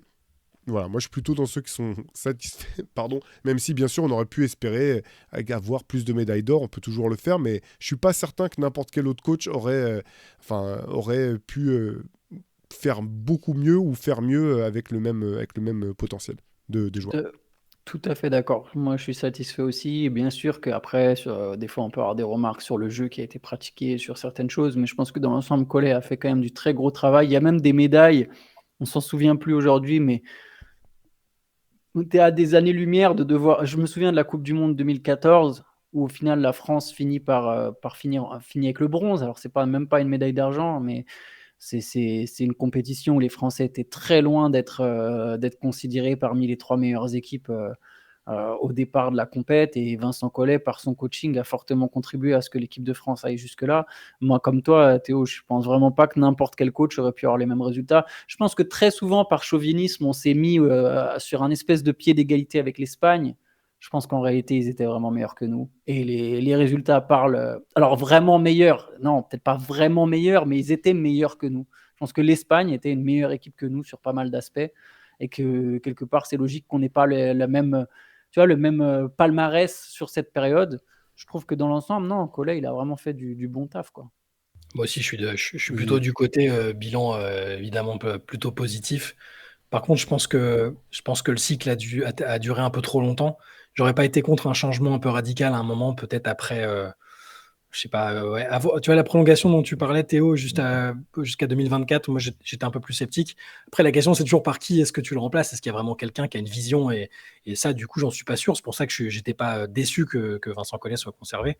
Mais parfois, j'ai eu un peu le même sentiment de trop plein, enfin voilà, que c'était trop long par rapport à un cycle traditionnel. Alors, je dis pas qu'il faut forcément faire comme ce que dit Larry Bird, 3 ans et puis c'est fini. Mais voilà, parfois j'ai eu l'impression que ça a tiré un peu en longueur et bon, là c'est bien aussi que ça s'arrête, surtout de cette manière-là. Je trouve que il méritait une belle fin et il a pris beaucoup de critiques quand même, hein, sur toutes ces années, comme si c'était le seul responsable. C'est-à-dire, certes, il choisit les joueurs et il y a un peu la direction du jeu qui doit lui être imputée, mais si on doit rechercher des problèmes sur le fait qu'on soit pas comme l'Espagne, c'est pas Vincent Collet, c'est plus sur l'ensemble, sur la formation, la Fédé, tout ça, c'est des problèmes plus vastes. Donc, non, Vincent Collet, c'est le meilleur sélectionneur de l'histoire du basket français et bravo à lui pour tout ce qu'il a accompli. Voilà ce que j'ai à dire. Ouais, mais j'ai un truc, comme en y réfléchissant, un autre regret quand même, c'est Bon. la demi-finale de l'Euro 2015. Ah oui, Et celle-là, oui. Ah oui. ouais, parce que pour le coup, tu sais, c'est quand tu as dit par rapport à l'Espagne, Antoine, Ouais. pour le Ça, c'est coup, une je pense compète que notre meilleure. équipe, elle avait rien à envier de l'Espagne sur cette compétition-là. C'est peut-être l'une des équipes de France les plus fortes. Je sais pas ce C'est la que. plus forte. C'est la Ouais. plus forte. Je pense que c'est non, sur cette compète. Je parlais sur la fête en général. Sur cette Non, compète, non, c'était un euro pour la France. C'était en France à domicile, la meilleure équipe de France. Et il y a eu des erreurs de Collet d'ailleurs sur cette et demi-finale. bah, c'est ce que j'allais dire. C'est là où, tu vois, vraiment, j'ai des questions que je continue de me poser, notamment sur le changement de visage qu'il y a eu dans cette demi-finale. Où, pour redonner le contexte, en fait, c'est vraiment les années où Nando De Colo est le meilleur joueur d'Europe. C'est lui qui est vraiment l'option 1 dans le. Alors, même pas uniquement dans le scoring, mais dans la création pendant tout le début de la compétition. Et dans cette demi-finale face à l'Espagne, t'as l'impression de retourner un petit peu en arrière où tous les ballons reviennent dans les mains de Tony Parker, notamment à la fin du match. Et ça, je sais toujours pas en fait si c'est un choix stratégique du coach, si c'est une espèce de comment dire, que les choses se sont faites d'elles-mêmes parce que les joueurs sont retournés un petit peu dans des comment dire, des postes et des rôles qui étaient les leurs par le passé, si ça a été une prise de pouvoir entre guillemets et du ballon par Tony Parker, tout ça je sais pas. Je sais pas comment ça s'est passé, mais ce que je sais c'est qu'on n'a pas joué cette demi-finale comme on avait joué le reste de la compétition. J'en avais parlé avec un des joueurs qui était là en question, qui en off, qui m'avait esquissé un très grand sourire à ce moment-là, qui en disait long. Et le coaching a très probablement eu, le coaching staff a très probablement eu son impact aussi sur ça. Et moi, c'était exactement comme toi, De Colo, c'était vraiment l'avènement. Il n'était pas là en 2014 et en 2015, quand il est arrivé, l'équipe tenait autour de lui. C'était le premier tour avait été bon, mais tu sentais que c'était vraiment la plaque tournante. Et ouais, tu l'as dit, cette demi-finale, elle peut laisser des regrets. Je suis entièrement d'accord avec toi. Je voulais juste revenir sur un truc sur Collet, sur la longueur. Je pense qu'à partir du moment où tu savais que tu avais les Jeux Olympiques à Paris, tu ne pouvais pas vraiment changer. Parce que Mm. déjà, ça aurait fallu. Enfin, c'est trop risqué de changer de coach si près. Même dès 2022, en fait. Tu peux pas changer et te dire, bah voilà, on va avoir un coach qui va avoir une compète dans les jambes avant de se tester sur des Jeux Olympiques où on va être très, très attendu et on a envie de très bien figurer. Et même vis-à-vis de Vincent Collet, tu te doutes bien que pour lui, c'est un rêve aussi, tu vois, c'est pas qu'un rêve pour les joueurs. On en parlait la dernière fois quand on disait bah, les coachs aussi ils rêvent de NBA, et notamment en parlant de Vincent Mm. Collet. Bah, un coach aussi, il rêve de jouer les Jeux Olympiques à domicile, tu vois. Et c'est très dur, le mec qui a été le meilleur sélectionneur de ton histoire, qui a le plus gros palmarès de ton histoire, et tu le coupes 2 compètes avant les Jeux Olympiques. Tu vois, Ouais, humainement, c'est pas forcément le bon message, quoi. je suis d'accord. Loïc avait une deuxième question un peu liée. Il nous disait, est-ce que le niveau des techniciens français au coaching est aujourd'hui aussi performant que celui de nos joueurs? Je m'explique. En lien avec d'anciens CQFR, on multiplie les éloges sur le potentiel de nos jeunes joueurs français avec une France qui serait la prochaine grande nation mondiale à concurrencer Team USA. Et pour autant, à l'heure de remplacer Collet, difficile de trouver un nom français évident. Alors peut-être que son mail a été envoyé avant qu'il y ait la rumeur très insistante au sujet de Freddy Fotou, que j'adore car je suis landais aussi, il nous dit, mais il est peut-être encore un peu tendre à l'heure actuelle, sans grosse expérience européenne. Aucun coach français n'évolue par ailleurs en Euroleague. Est-ce que c'est une coïncidence ou pas? Voilà, il nous demande si le niveau du coaching est au même niveau que celui du vivier, du potentiel du vivier français. C'est dur de répondre en fait. Je trouve que c'est une question qui est très difficile. C'est difficile d'y réfléchir déjà parce qu'on n'est pas au cœur des staffs. Finalement, c'est pas toujours ce qui se passe, etc. Par contre, il y a une vraie question et qui se pose depuis longtemps, c'est comment ça se fait qu'il n'y a pas plus de coachs français qui coachent dans d'autres clubs, qui coachent en dehors de France tout simplement. Ouais. Et c'est une vraie question. Valérie Garnier, on en parlait un peu plus tôt, Shai, elle a eu du succès avec Fenerbahçe, elles ont remporté l'Euroleague. Mais finalement, c'est vrai que nos coachs français ont du mal à s'exporter. Je saurais pas dire. Après, C'est comme ça dans tous les honnêtement, sports. Hein. C'est une constante dans tous les ah sports. oui, Au début, je mettais vachement ça sur notre nullité linguistique. ouais. Mais il n'y a pas que ça. Il y a pas que ça. Mais c'est vrai qu'il y a beaucoup d'Italiens, d'Espagnols, de Serbes, enfin, qui coachent dans d'autres pays. Donc c'est un peu une anomalie, ouais. Je sais pas ce que tu en penses, toi, Antoine. J'ai pas vraiment d'avis sur la question, mais juste sur le fait qu'on s'exporte mal ou qu'on s'exporte pas, justement, je me demande est-ce que dans quelle mesure c'est tu sais, un cercle vicieux, genre ah bah tiens, il n'y a jamais de Français qui s'exportent, bah non, je veux pas être le club qui tente, tu vois. Ouais. Après, ça arrivait au foot quelque part avec notre Rudy Garcia national. Bon, là, on va perdre Théo, tu vois, euh, mais ouais, c'est spécial. Voilà, je me demande, voilà, est-ce que ça rentre pas en compte de se dire bah non, on prend pas de coach français, regarde, ils ont aucun. Tu vois la porte est fermée, donc la porte est fermée, tu vois. Jusqu'au jour où il y a quelqu'un qui la brise, quoi. Après, je sais que l'accession au très haut niveau en France, comme dans toutes les professions, est avant tout dictée par les diplômes. Il y a une filière de diplômes à passer qui est très exigeante en France. Je sais que c'est pas le cas dans tous les pays. Hein. Greg Popovich, je suis pas sûr qu'il ait un diplôme de quoi que ce soit à part ceux qu'il a passé à la fac. Et ça, je sais, c'est un truc qui m'interroge parfois. J'ai l'impression que même à des niveaux très amateurs, on est très nombriliste, centré sur nous-mêmes, persuadé que nous on fait de la meilleure manière. Je sais pas dans quelle mesure c'est pas aussi quelque chose qui peut être un peu sclérosant. C'est vrai que des fois je suis un peu admiratif de la manière dont ça peut se passer dans d'autres pays où tu as l'impression qu'il y a un peu plus de, c'est pas méritocratie le terme, mais du moins que tu peux faire tes preuves même si tu sors pas du giron fédéral ou du microcosme qui t'a engendré, quoi. Mais c'est des interrogations plus que des affirmations. Ouais. Question de François Xavier. J'ai vu le podcast de lundi sur Westbrook, Harden et Paul. Il est toujours en ligne d'ailleurs, n'hésitez pas à aller le regarder si vous ne l'avez pas encore vu. Et à un moment, Théo dit qu'il pense que Russell Westbrook n'est pas un bon défenseur. C'est un avis que je partage plutôt en fin de compte. C'est un joueur capable d'être dur sur l'homme et de tenir ses duels. Par contre, pas toujours en mesure de savoir lire correctement les systèmes défensifs. Du coup, voici ma question pour Théo, Antoine et Shai, si vous êtes tous les trois réunis au moment où je vous envoie ce mail. C'est quoi pour vous être un bon défenseur? Quel est le critère numéro 1 pour vous? Un grand merci et je vous souhaite une excellente semaine. C'est une question très dure, paradoxalement. On a écrit le MOOC défense, ouais. voilà. Voilà la réponse. C'est une super bonne question, effectivement, elle est pas simple. Je sais pas par quel bout prendre la question.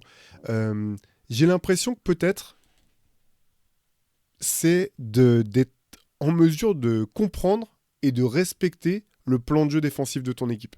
Et alors, c'est peut-être un peu général comme ça, hein, c'est peut-être... mais pour un mec comme Westbrook, par exemple, je pense que c'est même la raison pour laquelle c'est pas un bon défenseur. C'est que c'est un joueur qui, tout au long de sa carrière, a tenté, par exemple, des interceptions qui n'avaient pas de sens, qui manquaient énormément de discipline défensivement, en fait. Alors, il a d'autres qualités, hein, moi, vous le savez, moi j'aime beaucoup le joueur, mais ça, je pense que c'est vraiment ce qui... Parce que si je regarde son skill set et ses capacités athlétiques, il n'y a aucune raison que Westbrook soit pas un excellent défenseur, en fait. Il n'y a pas de raison logique à ça. Donc j'ai l'impression que c'est la première raison que j'aurais avancé. Après, il y a malgré tout des dispositions physiques, athlétiques. Si on veut réduire le jeu, je pense que c'est la capacité à rester face à son joueur s'il a la balle, à rester vraiment les fondamentaux, quoi. Comme quand tu apprends à des U13 à jouer, tu dis si tu défends sur le porteur de balle, il faut que tu restes entre le ballon et le panier, quoi. Ça reste c'est les fondamentaux, quoi, c'est ça. Mais après, il y a, voilà, tu le disais, Shai, on a fait tout un MOOC là-dessus. Il y a des tas de manières d'être un bon défenseur. En fait, tu peux être un excellent défenseur dans les aides sans être un bon défenseur sur l'homme. Tu peux être un stopper, mais être capable de défendre quasiment que en boîte et pas comprendre ce que c'est que les rotations, les aides défensives. Il y a toute une palette de manières d'être un bon défenseur. Et c'est pour ça que je partais de ça en disant c'est être capable de comprendre et de respecter le plan de jeu défensif de ton équipe. Parce que là-dedans, je pense que plusieurs profils peuvent s'exprimer et se révéler dans cette vision des choses. C'est marrant parce que moi j'allais commencer par un truc très très large qui était de dire de retrouver un moyen de perturber ton adversaire et que du coup ça pouvait tout inclure, tu vois, ça pouvait inclure la dimension physique, intellectuelle, le vice, etc. Mais je préfère largement ta réponse parce que tu y apportes une notion collective et tu peux pas te défendre tout seul en fait. Tu peux pas attaquer tout seul non plus, mais presque par moment, tu vois. Alors que défendre tout seul, c'est très très dur quand même.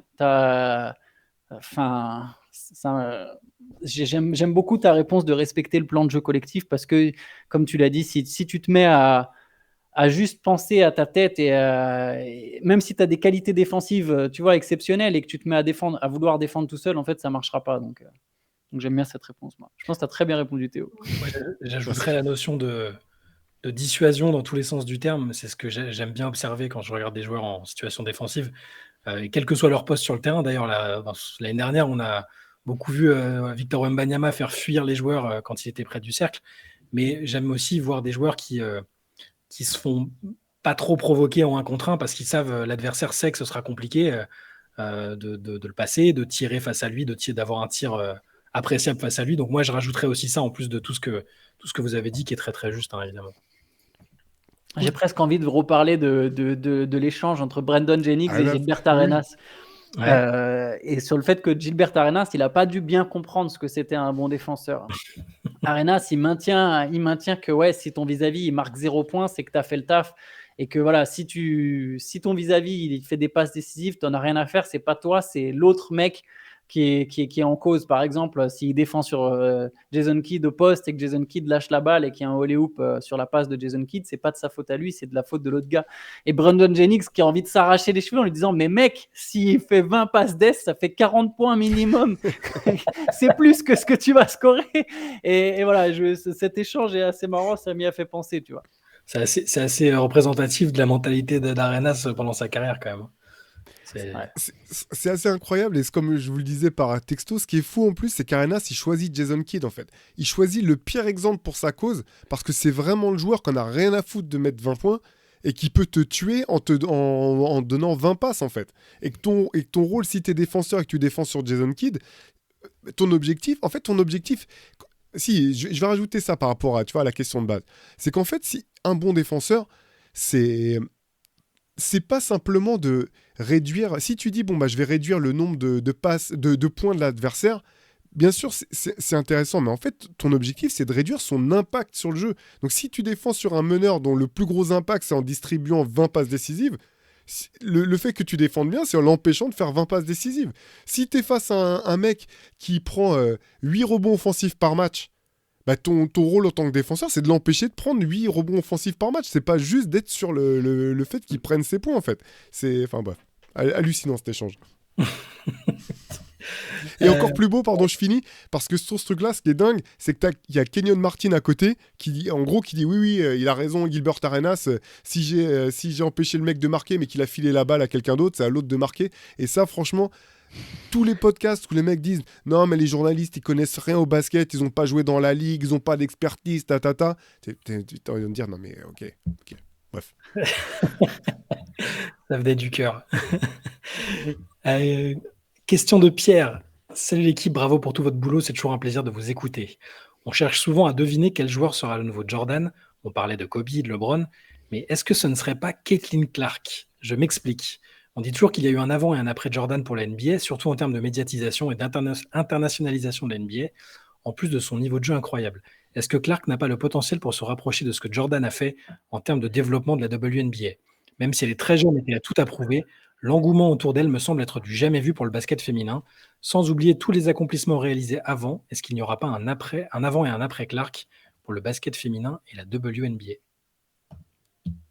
Je pense que oui, il y aura un avant et un après, ça c'est sûr. Après, la comparer à l'impact de Jordan, c'est une comparaison qui est difficile, mais à son échelle, oui, je pense que Caitlin Clark, pas que elle, mais je pense qu'elle est le premier vecteur, elle va créer quelque chose. La WNBA va changer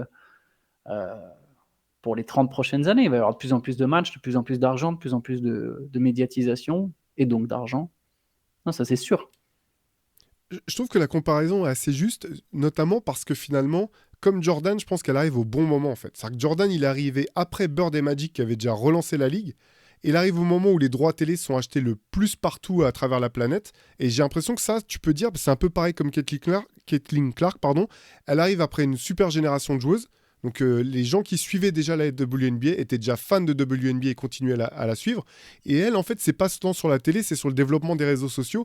Et ça, on en avait parlé à plusieurs reprises. Au-delà d'elle, ce qui est intéressant avec ces jeunes stars de WNBA, c'est leur présence et leur personnalité sur les réseaux et même la manière dont elles s'expriment avec des tempéraments différents, que ce soit Angel Reese, que ce soit même, comment elle s'appelle, le nom de la joueuse du Sparks qui s'est blessée. Cameron Brink. Voilà, Cameron Brink. Que ce soit Paige Bakers, elles ont toutes, je les trouve toutes intéressantes à mettre toutes en valeur, en avant et en valeur leur sport et avec de manière différente. Et je pense que Caitlin Clark elle arrive au meilleur moment pour tout ça, pour servir de dynamiteur et d'accélérateur de particules par rapport à un mouvement qui était déjà en train de prendre place. Et puis après, le reste dépendra bien entendu aussi de ses performances à venir, de son niveau. Ça, je pense que c'est pas là-dessus que se posait la question de notre auditeur. Mais oui, sur le timing, en fait, je pense que c'est assez juste. Ce qui est compliqué, justement, tu parles pour ceux qui suivent la WNBA depuis longtemps, c'est toujours d'accepter le fait, de reconnaître le fait qu'elle va changer complètement la WNBA. Elle l'a déjà fait, d'ailleurs, en termes d'intérêt, d'engagement de la part des gens. Ça, c'est indéniable. Et puis, elle a des qualités qui sont quasiment de l'ordre du jamais vu aussi sur certains aspects. C'est difficile. Il faut réussir. Moi, j'aimerais qu'à la fin, on réussisse à la fois reconnaître ça tout en n'oubliant pas les gens qui sont passés avant. Et ça valait aussi. Il y a plein d'anciens avant Jordan qui réclamaient un peu le droit d'être reconnu, d'être considéré comme des pionniers. Et c'est juste ça, je sais, qui est un petit peu compliqué pour les anciennes à l'heure actuelle, parce que tu as parlé de la génération juste avant, Thorazis ou Bird. Sur un autre timing, elle serait là aujourd'hui, les gens se damneraient pour elle et pour leurs prestations, parce qu'elles étaient incroyables. Mais oui, il y aura un avant et un après Caitlin Clark, et un avant et un après cette génération-là en particulier, parce que ce qui est intéressant dans ce qu'a dit la commiche Cathy Engelbert l'autre jour, et ce qui lui a valu... parce qu'elle a oublié quand même de répondre à la question principale qui lui était posée sur le racisme dont était victime Angel Reese, donc ça, c'est pas bien. Par contre, elle a fait une comparaison sur Magic Johnson et Larry Bird et sur ce que représente aujourd'hui Caitlin Clark et Angel Reese. C'est un peu de cet ordre-là aussi quand même dans la dynamique de réintéresser les gens, de malheureusement aussi générer des choses pas très sympathiques, mais sur l'engagement et l'intensité avec laquelle les gens vivent la WNBA, ça commence à être comme ça. Moi, c'est toute cette génération-là, pour toutes les raisons que tu as évoquées. Il y a plein de choses encore qui arrivent qui sont très intéressantes, extrêmement douées aussi. Les gens vont découvrir Paige Bakers l'année prochaine. Pour l'instant, c'est que une joueuse universitaire. Elle n'est pas moins forte que Caitlin Clark, vous verrez. C'est un profil un tout petit peu différent, mais il y a aussi de quoi faire. Et oui, donc voilà, pour répondre à la question, je ne sais pas si ce sera de Michael Jordan, mais à l'échelle de la WNBA, il y aura un avant et un après. Et j'espère qu'après, on découvrira plein d'autres joueuses qu'on respectera aussi tout ce qu'ont fait les anciennes, parce que c'est fondamental. Elles ont vraiment défriché le terrain dans des conditions de médiatisation qui sont ridicules par rapport à leur talent. Et voilà, j'espère juste qu'il y aura les deux côtés qui seront respectés. Ce qui est intéressant aussi, toujours sur ce parallèle, c'est que même si pour Caitlin Clark, ça a été beaucoup plus violent que pour Jordan, où finalement ça s'est fait de manière plus lissée, je trouve que les deux ont conscience de ce qui est en train de se jouer, de leurs responsabilités, et je les trouve tous deux vraiment très classe, notamment envers la génération précédente. Jordan n'a jamais prétendu être le GOAT quand il jouait. Il n'a jamais prétendu être meilleur que Dr. J, Jerry West ou les autres. De la même manière que Caitlin Clark a toujours mis en avant ce que les pionnières, celles qui sont passées devant elles, ont fait. Donc là aussi, je trouve qu'il y a un parallèle qui est intéressant. Et c'est, même si la pression médiatique est bien plus importante sur Caitlin Clark qu'elle n'a jamais été sur Jordan, je pense que c'est vraiment... La NBA a eu de la chance d'avoir Jordan, et de ce que je vois, de ce que j'en perçois, je pense que la WNBA a de la chance d'avoir Caitlin Clark, parce qu'elle me semble être la bonne personne pour pouvoir porter ce fardeau et voilà, et en faire quelque chose de positif pour la Ligue. Tout à fait. C'était la dernière question, messieurs. Yes, nice. Merci à tous. Ouais, c'est clair, merci encore. Ouais. Et il y en a un million de questions qu'on n'a pas pu poser, mais qu'on garde de côté aussi parfois pour les prochaines semaines. Mais continuez d'envoyer vos questions si on n'a pas pu y répondre cette semaine. S'il y en a vraiment une qui vous tient à cœur, insistez, et puis on la prendra évidemment. On essaie de varier un peu aussi les gens qui passent. Mais merci beaucoup pour tous vos messages et vos propositions de questions. Yes, puis on se retrouve lundi du coup pour un nouveau CQFR. Pardon Théo, je te mets la reprise des Hoop Culture, c'est demain. C'est demain, c'est dans voilà. la boîte, c'est enregistré avec mon camarade Pierre Armand. On vous a préparé le premier épisode de cette deuxième saison de Hoop Culture. Nickel. Moi, j'ai vu l'avant-goût sur YouTube Studio, moi. Je sais de quoi ça cause, mais vous le saurez pas. Voilà. Soyez là dimanche. Rendez-vous demain matin du coup et lundi pour le prochain CQFR. Bonne journée à tous. Ciao. Ciao.